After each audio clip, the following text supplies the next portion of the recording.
On this episode of Chicago Beer Pass, Nick and I are drinking some Benthic as we talk about FOBAB, Nick's fantasy picks, and then the collaboration that Alarmist brewed with Goose Island. All that and more on this episode. Here we are, hitting up events, drinking our way through Chicago beer, and trying not to miss a thing. Yeah, because, the cork popped out, it flies like fucking 10 feet. We're like, yeah, let's do it. All you have to do is add some fruit, stir it up, and ride that milkshake wave. Whenever I see him, I gotta take a photo with the most decorated brewer in Chicago, Jonathan Cutler. It'll be like the stuff you hear. Every time you go to Floyd's, all the music sounds like this. Raw, raw, raw. Sometimes you want a small beer, but really, you want a big beer.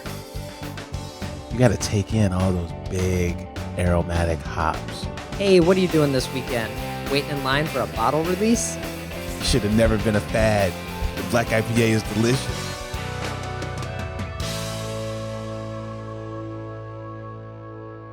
Hey, and welcome to Chicago Beer Pass. I'm Brad Chmielewski. Brad, what's up, man? I'm Nik White. We survived election, and we're rolling into new lockdown here. A lot of folks are riding with Biden, huh? Mm-hmm. 79-year-old Joe Biden. Yep. You got your Kanye vote in? I wrote in, okay, so I looked at Kanye on YouTube. I just looked for content, right? And I didn't find any. So then I wrote in Bernie instead. Okay. I wanted to write in easy, but, You could have wrote him in. You could write in anybody. You could have wrote you in. I mean, It's the same chance of you winning versus Bernie winning. I just couldn't ride with Biden. Oh, man, we're going in, Brad. 70 million votes for Biden. And not too many less than that for Trump either. It might be 80 here soon.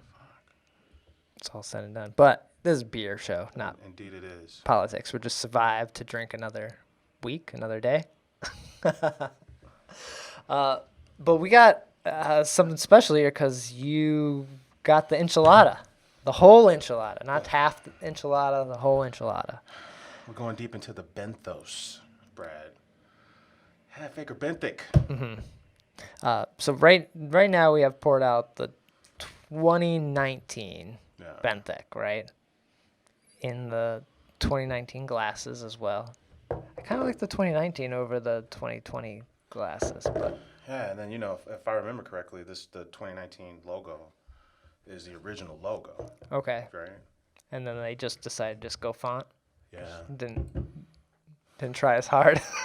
It kind of looks like it's the underwater. Like if you were on the water, there's a reflection of the water. I think. It Right. feels like, Well, all the variants have like a different jellyfish kind of design on it, right?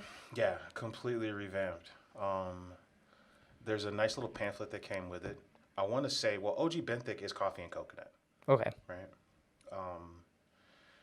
They said that they like Four Roses single barrels to age in, and Willet barrels, which I guess I never knew. Will it? Okay. So they just like the flavors, man. Okay. Yeah. So the ones we're drinking today are actually the double from last year, which is bourbon and coconut and rum barrels with the double toasted coconut double coffee. That was last year. And this year, this year, Brad, it's 3 times. Triple? It's triple the toasted coconut and double the coffee. That's right up your alley. I mean, I'm in. The only time I wasn't in was year 2 of prop, or year 1, because they fixed it in year 2. Year 1, the actual coconut kind of separated in the glass, so that it was oily. Like, Okay. if you drank half of it, you would see all this coconut oil kind of float to the top. Yeah. So then they started using coconut water. Okay, that makes sense. Nice. So, yeah, 2019 had, I don't know, chocolatey sweetness dessert right here. Yeah, I think coconut kind of shows up at the very tail end for me, just a tad. But everything's kind of settled in, and all these other things they're naming, the thing that comes forward is semi-sweet chocolate. Mm-hmm. Yeah. Maybe like a burnt kind of thing. That might be the coffee kind of coming through at the end. Yeah, it's like Then, so what? We're doing these side by side. We gotta go double, triple. yeah, And I then do get a little bit of that char. Whoa, that was a weird. So apparently, Half Acre's got like a whole to-go menu thing. Like it's almost like a little cafe to go. Okay. So they're doing the release at Balmoral. but I'm almost got fresh paint too. So like the not the main entrance where the patio is, but the other entrance. Okay. Yeah, There's nice. someone painted. Yeah, they did like a little mural on the wall. Looks good too. Nice. So 3 times like a toasted coconut. I'm still in shorts, and it was still 70 degrees, but this combination of like leaves everywhere, Yeah. turning brown, falling, picking up barrel aged beer number 3, right? Because we got Rev, we got Goose. Well, yeah, we haven't really. The Goose Beers prop is the only one that's really come out for Oh, yeah, everyone. for everyone, yeah. Yeah. And then with FOBAB this weekend, I mean, I guess it's FOBAB season, but it doesn't feel like it. No, yeah, definitely doesn't feel like wintertime stout drinking, sitting by the fire. But Shit. there's a lot of.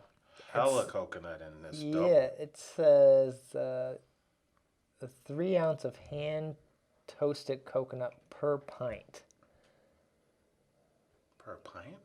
That's what it says. So yeah. that like So there's 3 this ounces glass, of. then. I mean, this can. That's 3 ounces of coconut. 3 times. Yeah. Wow. I'm in, man. That's Mounds bar right there. Buddy. Yeah. That's all I'm enjoying. Interesting. Go back to the other one. Goddamn. The last year almost feels weak sauce now. That's like 2 times. That's nothing. I think I go 4. The way it shows up after a year, yeah, you don't get all the pieces of it. Mm-hmm. Yeah, there is definitely coconut in this one. All right.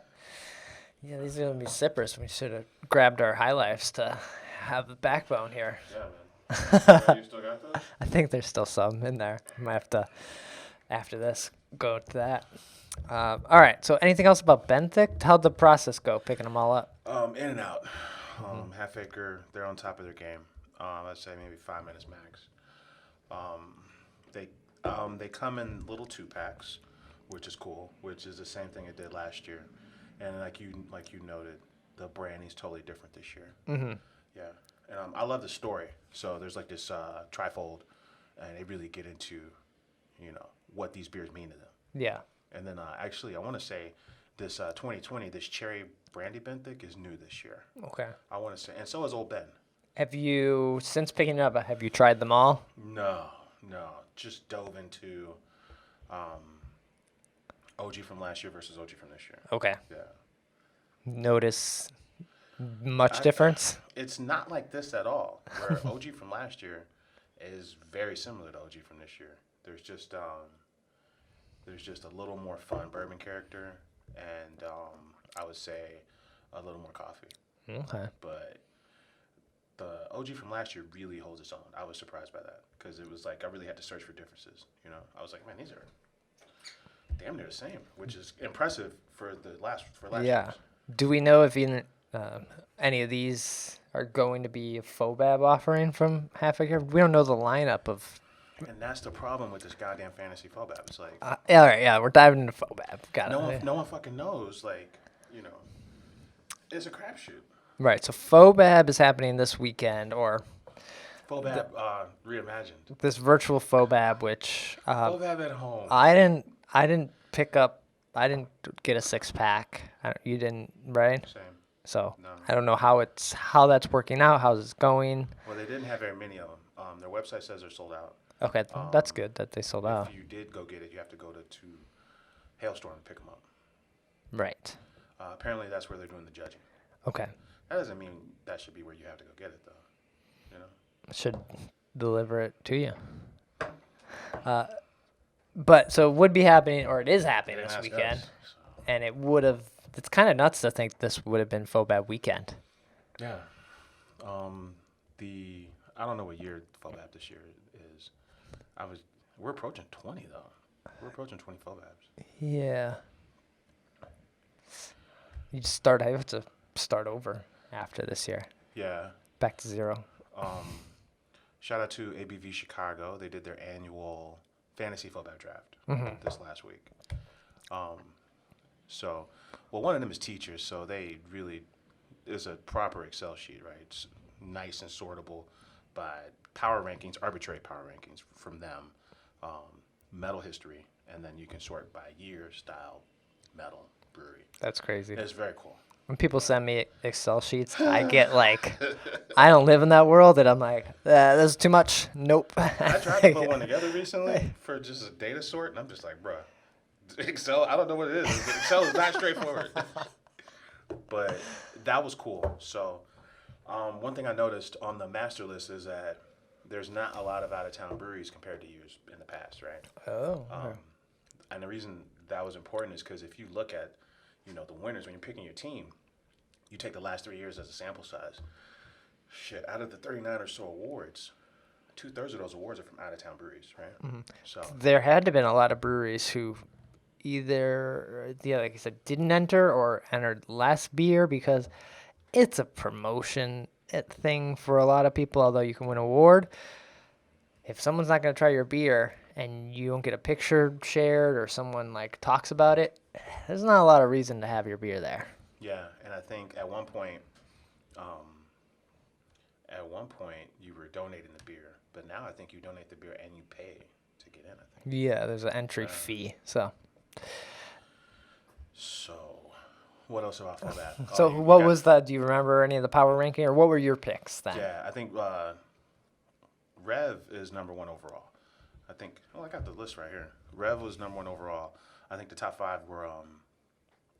The only 3 breweries to take medals the last 3 years. Well, there's like 6 of them, but Rev, Off Color, and Pollyanna are 3 of the 6. Oh yeah, Pollyanna's we were drinking that light thinking last time. It's this sneaky brewery that I don't know why they win, but the beers are good. It's weird. It's not on like my radar. I'm surprised. Some breweries just show up well at this event, right? Workforce, for Okay. example. So I was in the number 8 slot, so I picked Workforce. But I was going to tell you the ABV Chicago arbitrary power rankings for 2020. Yeah. I'll just give you the top 5. Number 5, Off Color. Number 4, Lost Abbey. Number 3, Pollyanna. Number 2, Bottle Logic. And number 1, Rev. Bottle Logic makes sense. If they didn't win the whole thing, they were runner-up like 2 years in a row, I think. Yeah. Okay. Yeah. So, So what'd you pick up? What'd you get? who did I get? So first round I went Workforce at the 8 slot. Now each round is 10 picks. Oh, sure. And then it snakes through. So if I'm number 8, then I come back, I'm number 3 the next round. Okay. So I went Workforce, Haymarket, Misbehaving Meats. Betting on that Claire's Thirsty, aren't you? Man, or I saw the box. They're releasing 2 box. I'm like, so here's the thing. If the guy who created FOBAB is on the board and I don't get him, like...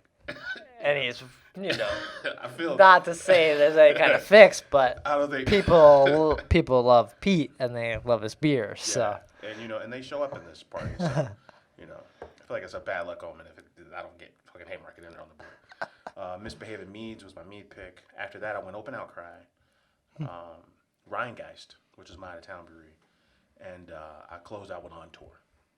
Okay, On Tour has barrel-aged beers? Apparently. They're on the list. I looked, their IG says they have a Scotch Ale and Buffalo Trace barrels. Oh, okay. I'll tell you something, man. Looking back at this list, number 8, I picked Workforce. Sun King was on the board, and Sun King went 9th. And I'm kind of kicking myself for not getting Sun King because they cleaned up at JBF this year.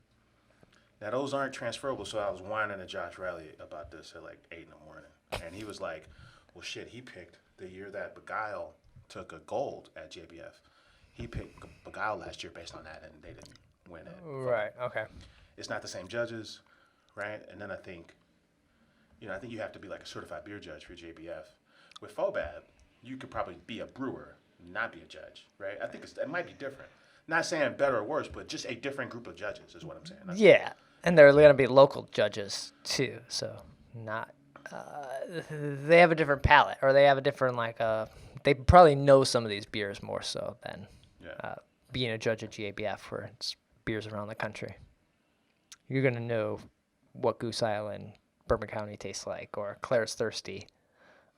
So I left Sun King on the board, and then I go check JBF, and Sun King Afternoon Delight tastes gold in wooden barrel aged beer at JBF. And then fucking Cherry Busey takes a bronze at JBF, and I'm like, oh, fuck. But hey, it's already done. It's done. When are they doing a live stream of the awards again? 3 p.m. on Saturday. Okay. Yeah. So that should be good. But that's fun, man. Cheers to ABV, because this is a lot of fun, this tournament. And it's the second year, and you guys just kind of, you bet a 6-pack? Yeah, I think whoever wins collects all the 6-packs from losers. Okay. Yeah. It was funny because last year the guy who won, I think he owns Beer on the Wall in like Park Ridge or something. Okay. So it's like, well, of course he won. He owns a fucking beer store. But then like, what are we doing? Getting him beer. Right. Beer So store. to sell that back. But it's still a good time, man.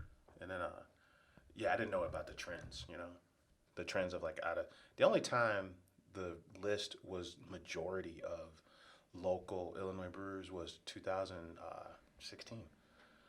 So 17, 18, and 19, majority of the awards are won by the towners. So okay. And then the majority of the awards are, first time winners. There's very few repeats. So we picked up that this year. Interesting. Huh. All right. I don't know. It's all. I feel like it's all different this time. Come on, open outcry. What's Will Guy? I don't know, but I remember I was flipping through some pics, and I remember you took a pic of him with his that mash pedal they gave him as going away, and on the mash pedal is engraved all his wins, right? So everything from the pubs, came from Will. Right. So I'm like, bring it. He's I got. saw him. I saw Will and Dev last year, sitting down front watching everyone win. So Will's gonna bring it. He's got the skills to bring it, but You know. I don't know. I don't know what the beers are at Open Outcry. I've only been there once. And So. this is this is a shot in the dark. No one fucking knows who's gonna show up. Mm-hmm. Rev and Off Color for sure. Outside of that, no one fucking knows. Yeah. Off Color always somehow grabs some Yeah. for some sort of kitty beer. Or kitten beer, not like kid. Nice. All right. And I'm excited to see once people start getting their little 6-packs, what that looks like. Yeah. This whole thing, I mean, it's cool that they sold out. That's how they chose to roll these beers out. Mixed, like we talked about last week. I think you had to do a mixed 6-pack, a mixed wine 6-pack, because if not, people would cherry pick. So you had to do it this way. I'm like you, man. Let me get a delivery option or something. Yeah. Nice. Well, the other thing I did this past week was I did pick up beer at Solemn Oath. That was, Saturday? That place was, they had the music blasting. There wasn't a lot of people, hanging out on their parking lot yet, but... Solemn Oath, Logan Square? No. Is that even open? I don't know. No, Solemn Oath, Naperville. Okay. The parking lots, their patio or their Right. beer garden now. They had the music blasted and wind was blowing. It was a great day to be outside drinking on Saturday. So, but I picked up some more Lou, some double IPA, and I picked up the can that they did for the Tamale Guy, like a collaboration. They did a can for Tamale Guy. Yeah, they did a hazy paletta collaboration. That sounds cool. Tamale Guy. Well, shit. I guess there's just one. Well, there is two, right? But there's really just one. Because the big one, the most popular one, started a restaurant. Right. Well, then he got Corona, Then he got Rona, and then now he's back. and now he's got beer. Yeah. He's back and better than ever. So 2020 has been a roller coaster for Tamale Guy. Yeah, because I think Tamale Guy, the little drummer kids that, beat on buckets. Yeah. You see the Bucket Boys, and you don't think, oh, it's the Bucket Boys. And every time you see them, it's the same one. Yeah. When I see tamales in a cooler, I'm like, they're all different. But apparently that's wrong. There is a Tamale Guy. There is a Tamale Guy, yeah. Funny. I think we'll probably do a video with that beer. So check out the YouTube channel for that. That was the only thing. I like Solemn Oath. Yeah. Speaking of collaborations, I saw that Alarmist is doing a collaboration with Goose Island called Goose Island. That's funny. Chicago's older brewery, man, hooking up with Alarmist. They brewed it at Fulton, and it looks like it's an IPA brewed with some sort of wine juice. Viognier? I suck at wine. Okay. Yeah, it's wine juice, Meridian, Citra, and Mosaic hops, and Southern Passion hops. So it's a wine juice hazy. Goose Island, man. Goose Island. You know, it's funny. They took a couple picks, and then all the Alarmist guys are like, they're doing their their shotgun thing, and all the Goose guys are doing it except for the big fella. Oh, okay. Mike. What's Mike's last name? I Kind forget. of talks like this. Yeah. No turbid beers at Goose Island. I like Mike. We interviewed him one year for the barrel aged stuff. Yeah. But yeah, everyone's doing shotguns in this beer except for Mike. Mike's like Not hat. If they brewed it at Fulton, that means it will probably be released at Goose Island. Otherwise, Alarmist probably has to buy it back from them based on those kind of rules, right? Yeah. Like right. I think where it's brewed, it has to be they are responsible for selling it and moving it. If you want to get it from them, you buy it from them. I think you're right. But it could, I guess. Who knows? Who knows right now? I don't know what all the rules are in these unprecedented times. I bet if they run it back and brew it again, then I think it'll probably be brewed at Alarmist. Yeah, so they could brew the same thing over at Alarmist, and then they should be about the same. So, excited to try that one. Yeah, different take on Le Juice. Yeah. So we'll keep an eye out for that. They're usually pretty good about posting the announcements of when their beers are coming out. So Yeah. So good for them, man. yeah. Goose doesn't collab with a lot of folks. No, that was a surprise. I was like, man, that's big for the Gulster. Phase 3 is the only other crew I can think of, and then Virtue. Short list. Yeah, and then musicians or other like media entities. Yeah, everybody outside of Pitchfork artists, they don't actually do like actual collabs, right? Right. Yeah. Dark Lord Day was this weekend. Oh. Did you get your Dark Lord? No, I didn't get my Dark Lord last year either. $170 American would have got you 4 OGs and then a shot at one of the variants. Okay, so you got it? No. Oh.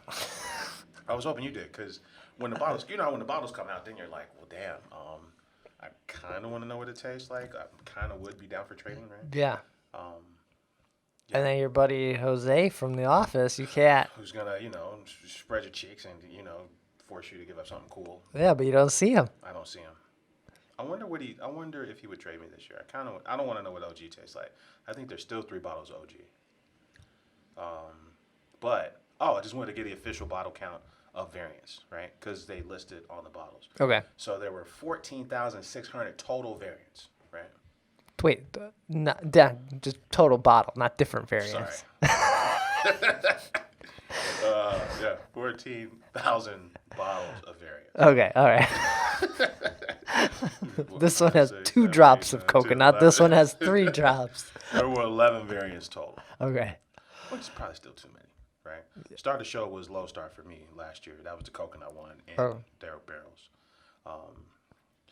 These names require too much work, but the top 3 were Hella Boozy, that's the barrel aged one, at 2,000. Chemtrail also at 2,000. And then after that is the Roy Crochet. That's the one we drank last year. Oh, yeah. That's the Neapolitan one. And Marshmallow Hangy. Okay. Those are the top bottle counts per variant. So what took them so long? This event is April, May, and now we're here. Like, this event is technically, we're almost closer to when the event should happen than when it did happen, and the bottles just came out. I mean, the Dark Lord does. You can't trust the Dark Lord? Just be thankful the Dark Lord granted favor upon you, Bradford, okay? Be thankful. Like, they already have to be thinking of next time, right? Yeah, I don't know what to say, man. And then some of these, what? It reminds me of Kentucky Fog, where we kind of needed an explanation, and when we got an explanation, it made a little bit more sense. It doesn't mean we necessarily liked it a lot more, but it definitely You appreciated it. Yeah, there was an appreciation at least understanding the idea, right? Yeah. You get some of these. All right, Dark Lord is apparently it's a coffee stout, right? It's officially a coffee stout with dessert sugar, Mexican dessert sugar. That's what it says. Yeah. But then they take these wine barrels, these dessert wine barrels, and they put the Dark Lord in it. And we say this all the time. I'm just like, bro, I don't understand what this is supposed to be. Right? Yeah. That's it. That's my Dark Lord rant. All right. Yeah, you gotta have the story to back it up. Like it helps a lot. That's Goose Island and Rev has learned that the story sells, not just a killer party. Yeah. Sometimes it's magic though. Chemtrail, magic. Marshmallow Hangy, the vanilla one, fantastic. I think they hit the mark on some of these. Okay. Yeah, but it's more challenging to try them all too. So. Yeah.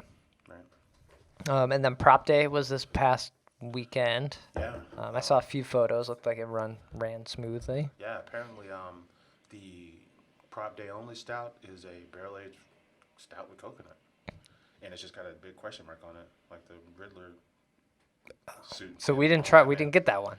No. Bullshit. Toasted coconut barrel aged stout, man. Nice. Okay. Coconut, man. Yeah, because they have.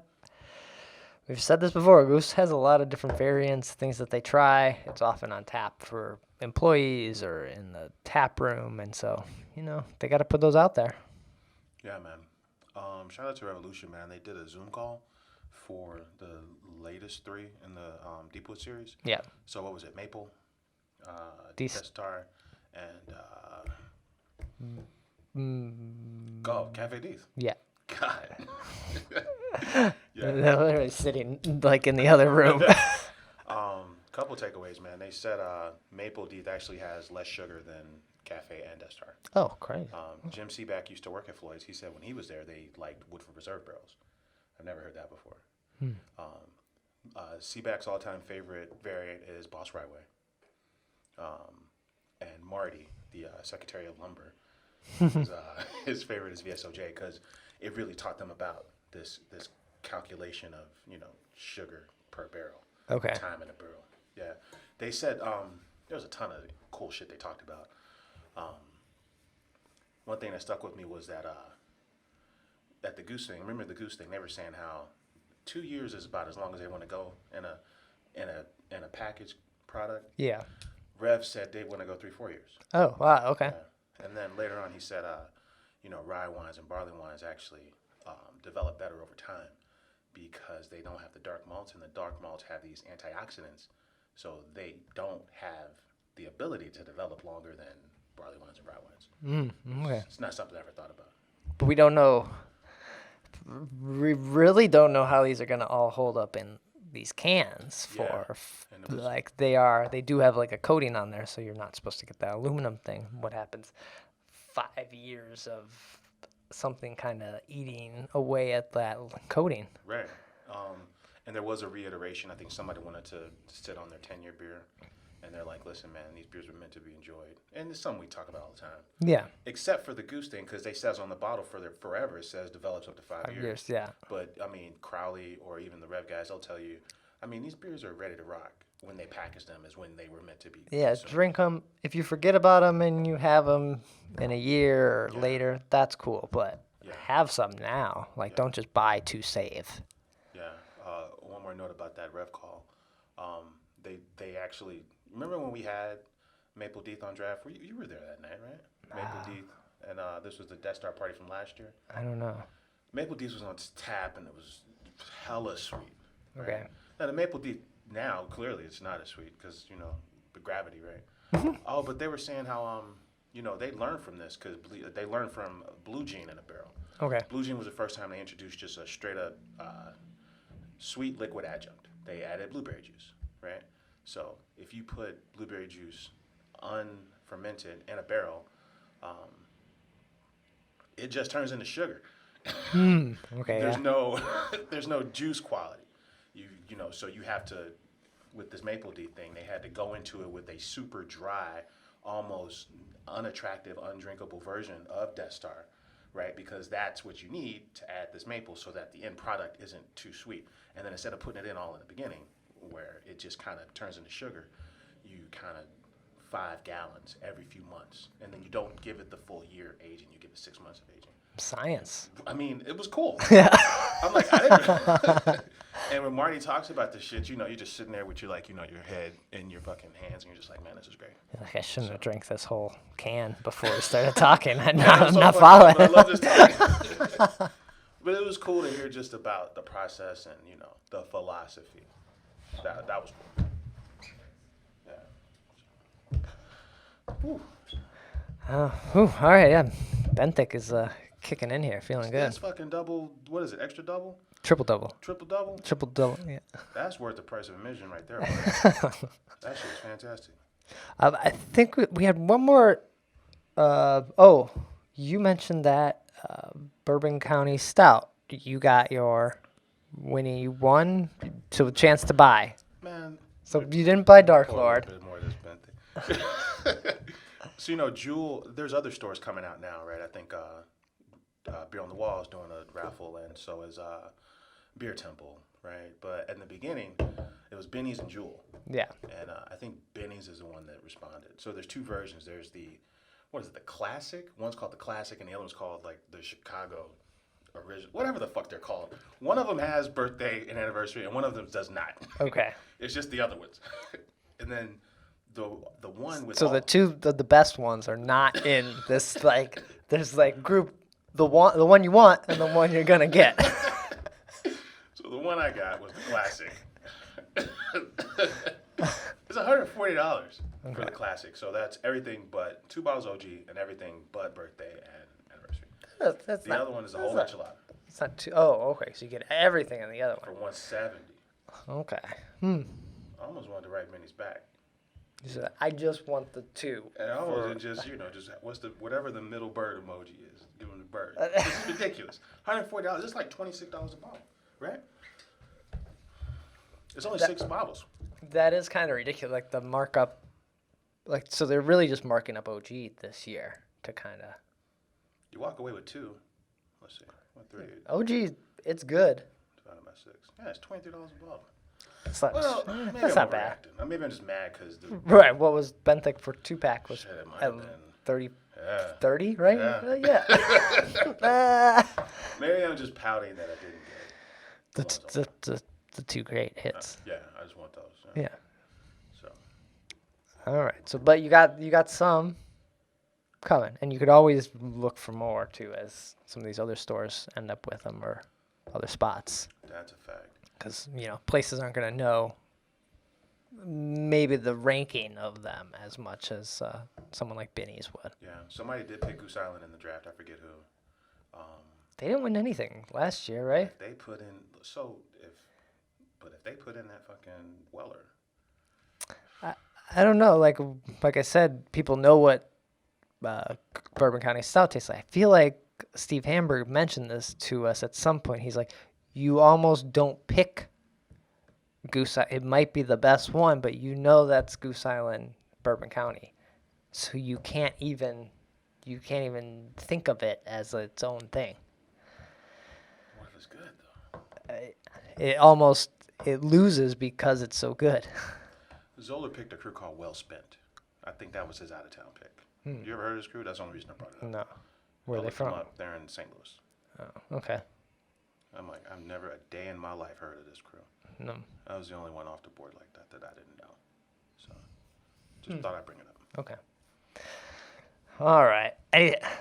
Anything else? We got. We touched it all. We touched Alarmist. We touched FOBAB. We touched. There's like a lot Half happening, and it's Acre. really hard to keep track We of. talked about the Rev Call. We talked about Some Solemn Oath. Solemn Oath, right? Oh, Demon's Tap. Oh, yeah. Demon's Tap is Across the street from Kumas. across the street from Kuma's. It looks like they're doing a Chris Kendall Mark pop-up. So the mugs from past years and a photo drop where you can take pics of the mugs. Right, because they are not doing the market in was it usually Daily Plaza? Yeah. So they're not doing that this year. So Demon Tap said they're going to pick it up. Yeah. And Sweetwater sold. We didn't talk about Sweetwater. Oh, yeah. Who'd they sell to? They sold to I think it's a Canadian cannabis company, which is very fitting. You know, I like Sweetwater, man. I remember their launch back in, like 2012 or whatever. Mm-hmm. They were at the Grateful Dead show. Yeah. They had the biggest presence at the Grateful Dead show. Surprise, in the lot. The only company that I would maybe rival on the Grateful Dead thing would be the Terrapin, because they got, the turtle. Isn't that a Grateful Dead thing? The Bears. I thought they have there's a Grateful Dead turtle thing too, or maybe it's another one of the jam bands, Terrapin's turtle thing. And Terrapin's down there in Georgia too. Yeah. Just like these boys.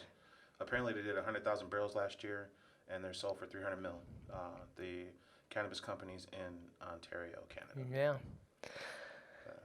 And Sweetwater has beers named like Strain X26. I don't know. They have a lot of weed named beers, so that feels very fitting and very almost hilarious at the same time. They talked about their process and how they were just kind of emulating, like they were using hot powders to kind of emulate the aromatics of cannabis in those strain beers.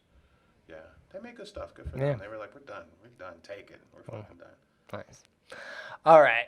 Let's get out of here then. It's a good roundup of all the news before we get too drunk on this Benthic. Nick, where can people find you? Get in touch when we're not here. Right on, man. I'm on Twitter at Nicosio. And I'm on Twitter at BRAD, Chicago Beer Pass. Lots of videos going up on the YouTube channel. I had a huge backlog. I still have more to go up there. So you're seeing random videos of us drinking something or another. And so we'll keep putting those up. Should be back with another episode soon. Take care. Cheers.